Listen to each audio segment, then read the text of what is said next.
Hi everyone. Before we get started with today's lesson, I want to start off with a little demo.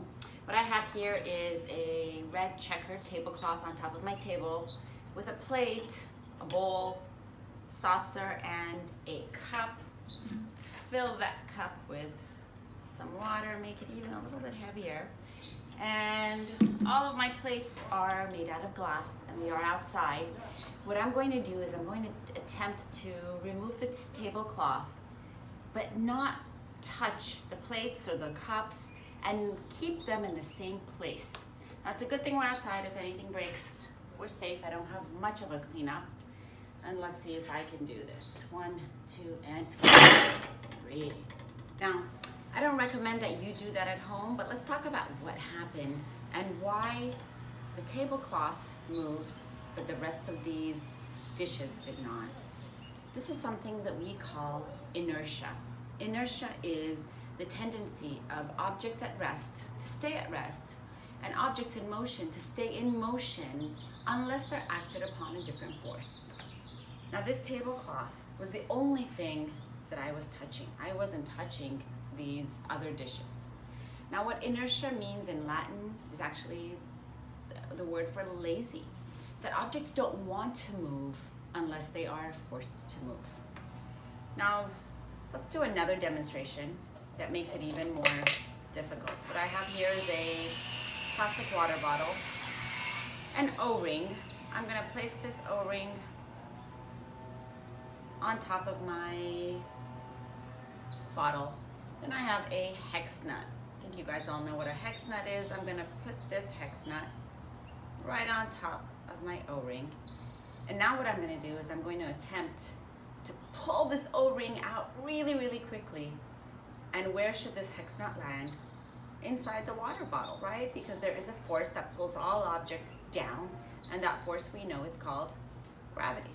Let's see if I can do it. Got it in there, right?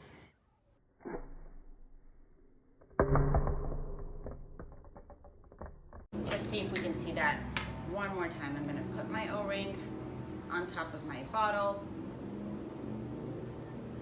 put my hex nut right on top, and if I pull fast enough, the hex nut lands inside.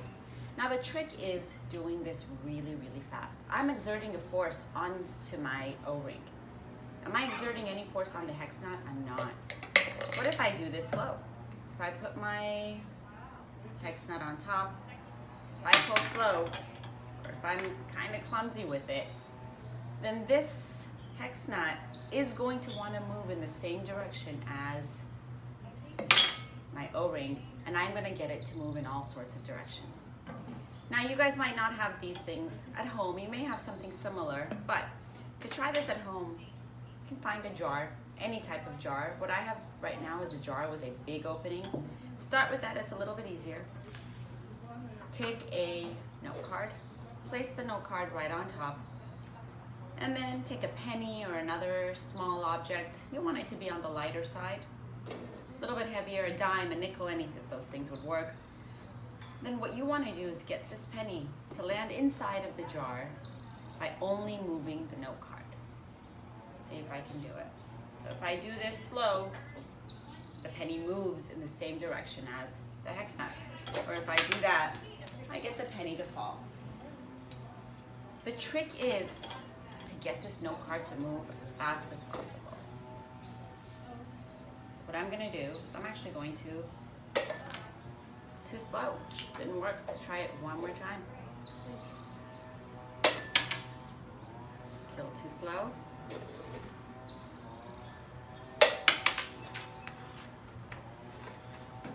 Let's get another note card.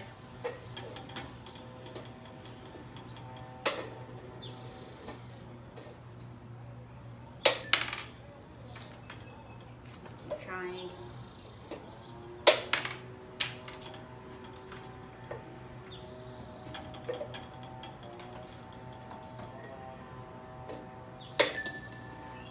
Got it to work. I got my penny to land inside the jar. It took a few tries.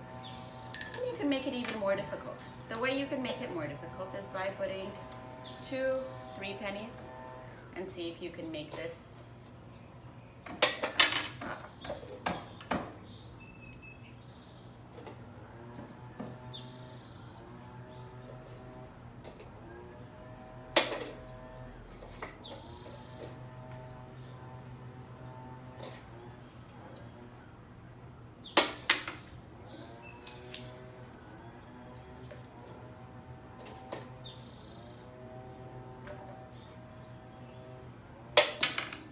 I got one in.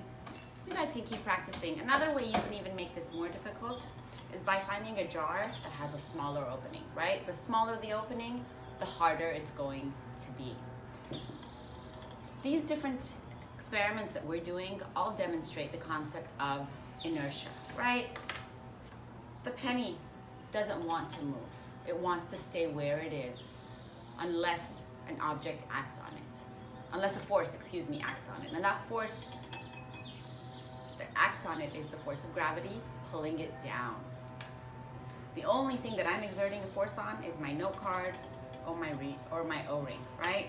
My hex nut and my penny did not have any forces acted on them. Hopefully you'll have some time to try some experiments with inertia. But what I want you guys to do next is an engineering activity using some basic materials you'll find in your home. You can use some paper plates, plastic plates, paper towel rolls, construction paper, but what you do absolutely need is you'll need scissors and some tape. And we're going to take these materials and we're going to construct a marble run. Now the way you do this is you can take your plates and cut them out into a shape like this, and using your paper towel rolls, create a marble run that's going to be as tall as possible, that's going to let the marble run as long as possible. Have my marble here. The way you test to see, not all plates will work. The way you know that a plate will work well is if you place the marble onto the rim and it goes around. Now, you guys can try different size paper plates, different materials of plates. Try a bowl, try a cup if you have it. The paper towel rolls are really great for creating the height difference. Now you have to get creative because your paper towel rolls might not be the perfect height. What you can do is, if you don't even have a paper towel roll, use some construction paper, roll it up, and now you have created a paper towel roll. And this is actually, I kind of prefer this because you can change the shape and you can manipulate the height. So if you have construction paper that's full size, you can actually make it as tall as you want or as short as you want based on how you cut it. Get creative, think outside the box, think how you can make the paper towel roll even taller if you want it. In the description part of this video, you will find an attachment to another YouTube video that will explain all the steps you need to know before you assemble your marble run. Few requirements. You want to make your marble run as tall as possible, and you want to make sure that your marble never falls off. Good luck, and I can't wait to see the final products.